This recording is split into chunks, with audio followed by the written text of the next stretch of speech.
Good morning छात्रों। आप सभी को मालूम है कोरोना महामारी के कारण आपकी ऑफलाइन क्लासें नहीं चल पा रही हैं। तो उच्च माध्यमिक सरस्वती विद्या निकेतन मानपुर की तरफ से मैं कमलेश सैनी आपको गणित विषय का अध्यापन कराने से पूर्व आपको पाठ्यक्रम गणित विषय के पाठ्यक्रम के बारे में जानकारी दे रहा हूँ। आपके कोर्स में 9 इकाइयाँ हैं, जिसमें पहली इकाई वैदिक गणित,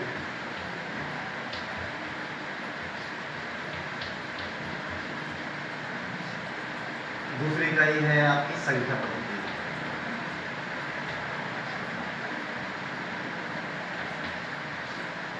इकाई नंबर 3 आपकी है बीजगणित,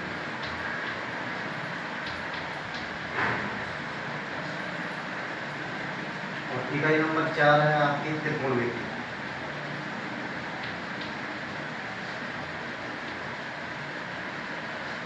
इकाई नंबर 5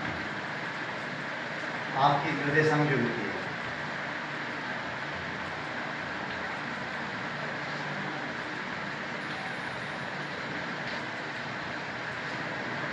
इकाई 6 ज्योमेट्री। इकाई नंबर 7 क्षेत्रमिति।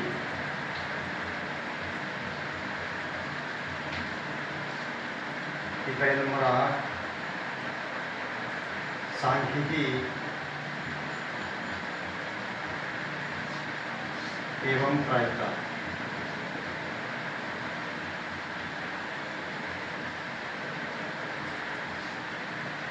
नौवीं इकाई है सड़क सुरक्षा।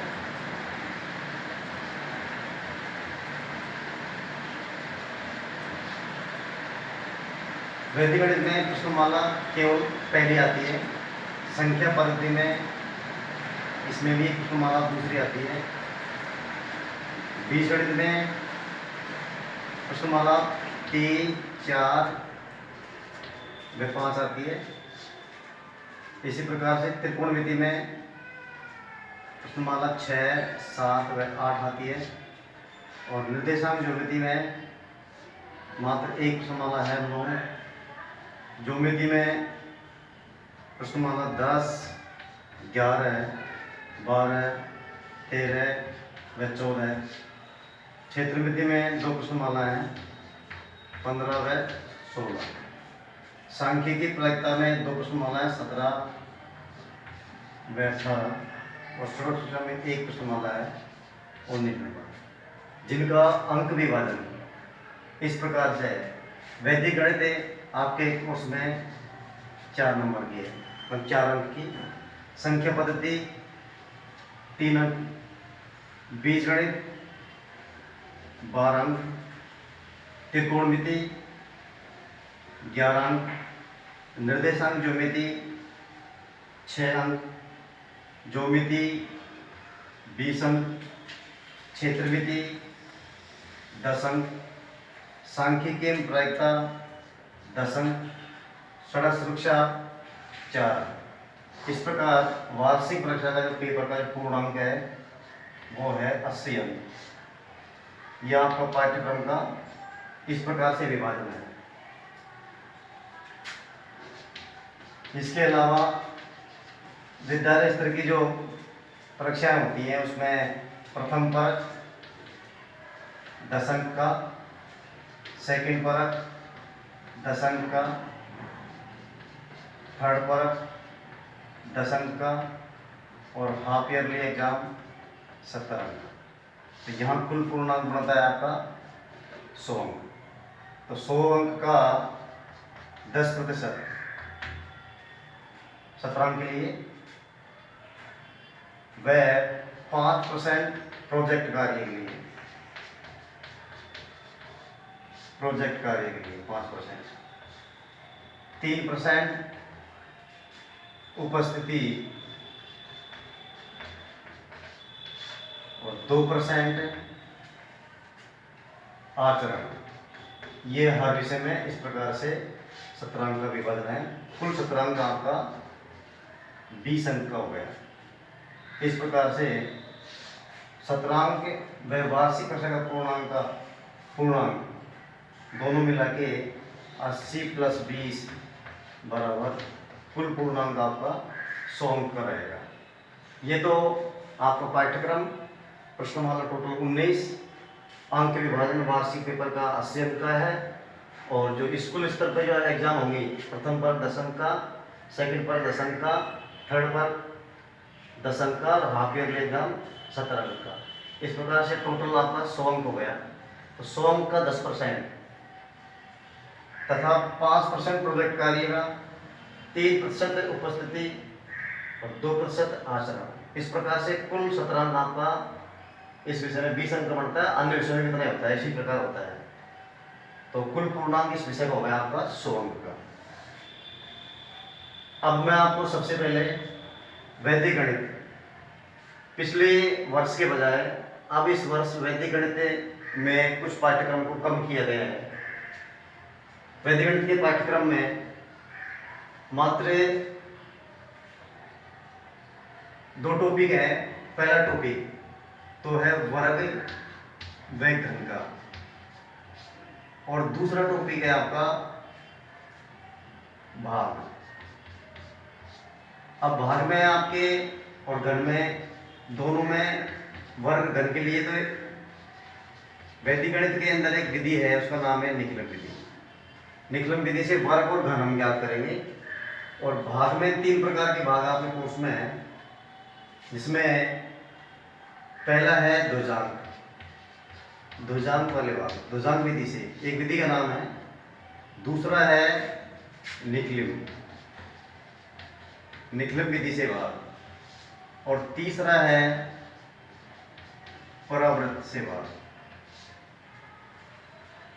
तो ये 3 प्रकार के भाग, ध्रुजांक, निकलन व परावृत्त। और वर्ग और घन मात्र एक विधि से, वो है निकलन। तो हम आपको सबसे पहले वर्ग और घन के निकलन विधि के बारे में बता रहे हैं। वर्ग या घन दोनों में 2 विधियां हैं। नंबर 1 आधार विधि, नंबर 2 उपाधार विधि। ये वर्ग में भी है और आधार विधि, मतलब वर्ग में भी है और घन में भी, दोनों विधियां, आधार विधि और उपाधार विधि। तो हमें आधार और उपाधार विधि समझने के लिए हमें समझना पड़ेगा आधार विचलन। आधार क्रमशः 10 या 10 के गुणज में होता है, जैसे 10, 100, 1000 आदि। यदि कोई संख्याएं आपकी हैं, या हमें वर्ग ज्ञात करना हो या घन ज्ञात करना हो, यदि वो 10 से 100 व 1000 के नजदीक है, ऐसी संख्याओं के लिए हम आधार विधि काम में लेंगे। लेकिन कुछ संख्याएं ऐसी मिलेंगी जो आधार 10, 100 व 1000 के नजदीक नहीं होकर के इनके गुणज के नजदीक हैं। जैसे 10 का गुणज 20, 30, 40। इसी प्रकार से 100 का गुणज 200, 300, 400 तथा 1000 का गुणज 2000, 3000, 4000। यदि आधार के नजदीक नहीं होकर के आधार के गुणज के नजदीक हो, तो हम वर्ग और घन उपाधार विधि से ज्ञात करेंगे। उदाहरण के तौर पर, जैसे हमारे पास एक संख्या है 94, तो 94 संख्या आधार जस्ट 100 के नजदीक है। तो हमें 94 का वर्ग ज्ञात करना हो या घन ज्ञात करना हो, तो इसमें हम कौन सी विधि काम में लेंगे, आधार विधि।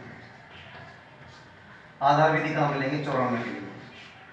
लेकिन हमारे पास संख्या एक जैसे 23 है, 23 जस्ट न 10 के नजदीक है न 100 के नजदीक है, लेकिन 10 का गुणज 20 के नजदीक है।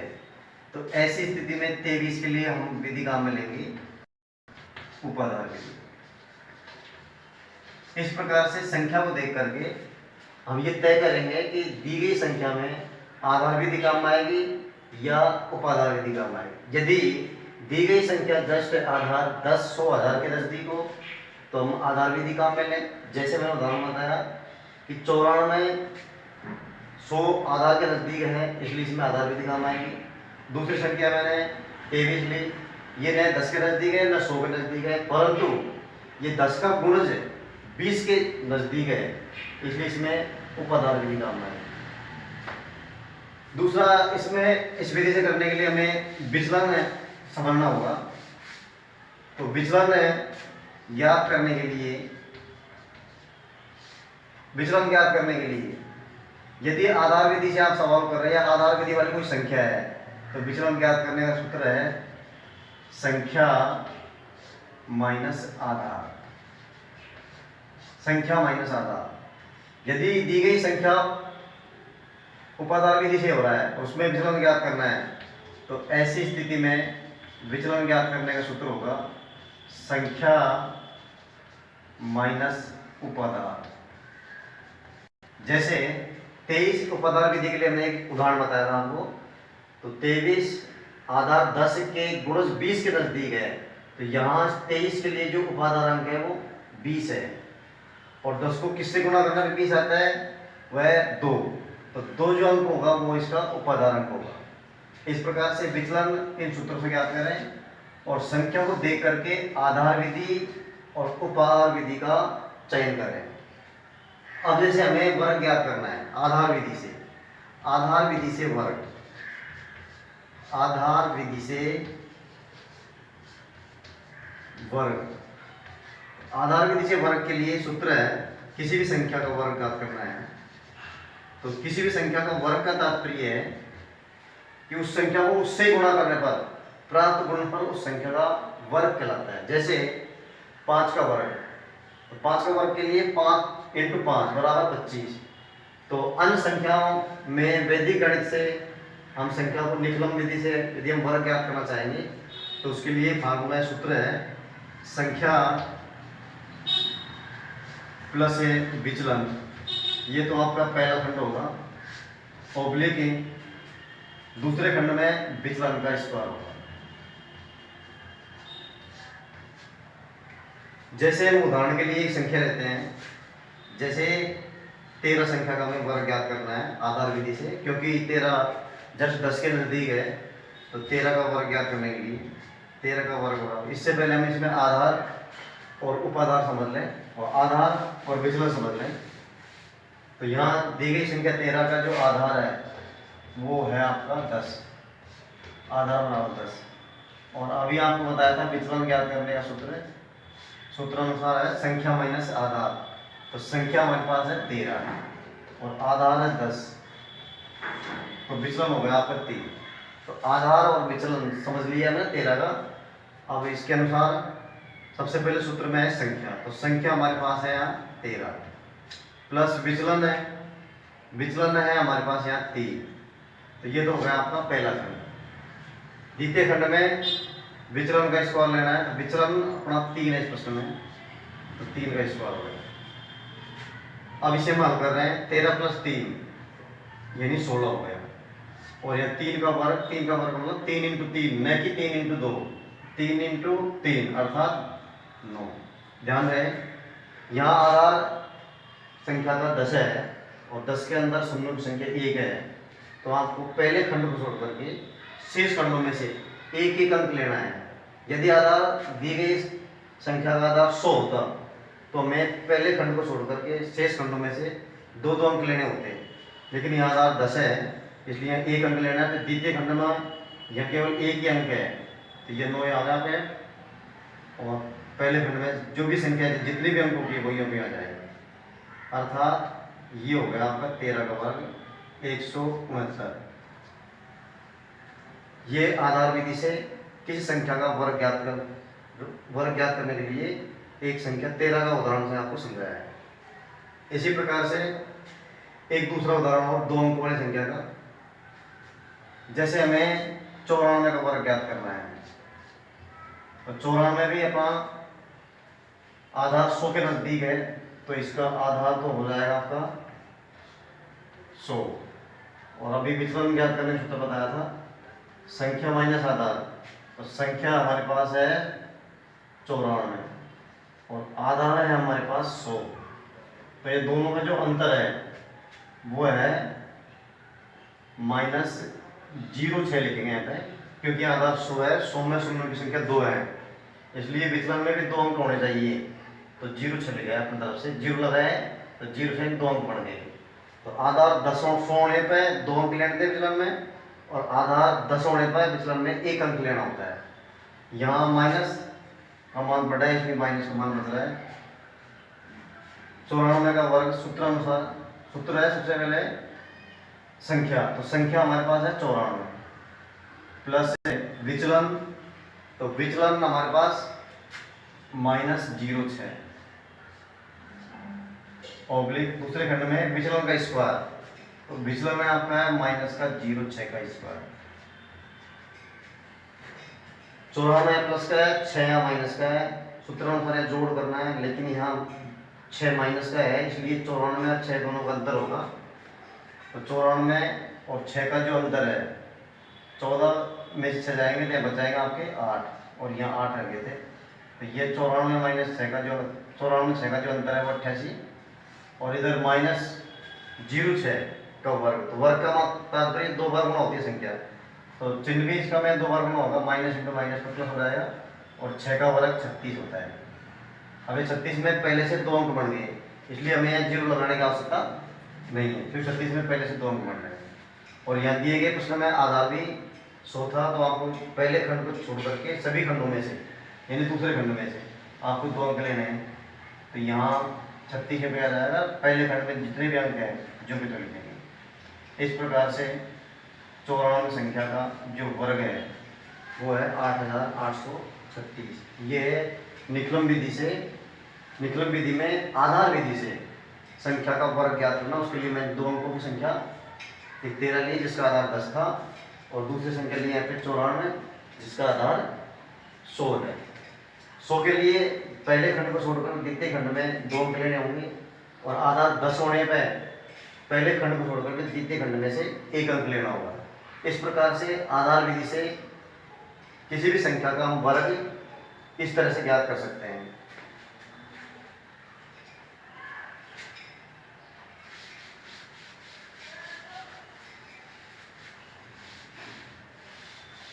इसी प्रकार से हम घनफल ज्ञात करेंगे। घन या घनफल दोनों का मतलब एक होता है। इसमें भी 2 विधि होती है, आधार विधि और उपआधार विधि। तो घन में मैं आपको आधार विधि बता रहा हूँ। आधार विधि, किसी भी संख्या का घन ज्ञात करना हो उसमें आधार विधि, संख्या का घन बराबर, सूत्र है इसमें संख्या प्लस 2 इंटू विचलन, ये पहला खंड है। द्वितीय खंड में 3 इंटू विचलन का स्क्वायर, और तृतीय खंड है इसमें विचलन का क्यूब। ये आधार विधि में किसी संख्या का घनफल ज्ञात करने के लिए सूत्र है। जैसे उदाहरण के लिए हम संख्या लेते हैं यहाँ पे 11 का घन ज्ञात करना है।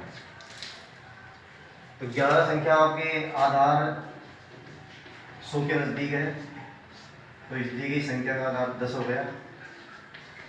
दूसरा इसमें विचलन लेना होता है, तो विचलन ज्ञात करने के लिए सूत्र बताया था आपको, संख्या माइनस आधार। तो संख्या 11 है और आधार 10 है, तो बराबर इसका विचलन हो गया 1। अब देखिए सूत्रानुसार 11 का घनफल ज्ञात कर रहे हैं। तो सूत्र में सबसे पहले है संख्या, और संख्या कौन सी है 11, प्लस 2 सूत्र में है विचलन, विचलन हमने ज्ञात कर लिया वो 1 है। ये तो पहला खंड हो गया। ऑब्लिक द्वितीय खंड में सबसे पहले इसमें 3 है, फिर इंटू विचलन, विचलन अपना 1 है, 1 का स्क्वायर सूत्रानुसार, और तृतीय खंड में विचलन का क्यूब, जो विचलन अपना 1 है, 1 का क्यूब। अब इसे हम हल कर रहे हैं। ये 11 पहले हमने 2 इंटू 1 करेंगे तो 2 होगा। द्वितीय खंड में 3 इंटू विचलन का वर्ग था, विचलन 1 का वर्ग होता है आपका 1, इसी प्रकार से तृतीय खंड में विचलन का क्यूब है, तो विचलन एक है, एक का जो क्यूब होता है घन होता है, 1 इंटू 1 इंटू 1, तो 1 होता है। अगली लाइन में देखें 11 प्लस 2, ये पहले खंड में 11 प्लस 2 का मान 13, द्वितीय खंड में 3 इंटू 1 3, और तृतीय खंड में 1। अब यहाँ दिए गए प्रश्न में संख्या 11 जिसका आधार 10 था, तो पहले खंड को छोड़ करके सभी खंडों में से हमें एक एक अंक लेना है।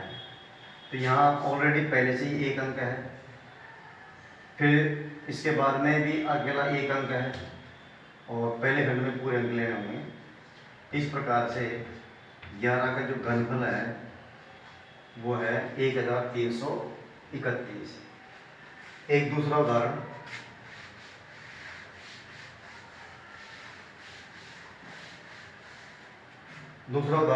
हम 102 का घन निकालना चाहते हैं। तो 102 का घन ज्ञात करने के लिए पहले हमें आधार और विचलन समझना होगा। तो 102 जस्ट 100 के नजदीक है, तो आधार इसका 100 हो गया। विचलन है सूत्र अनुसार संख्या माइनस आधार, तो संख्या हमारे पास है 102, आधार है 100।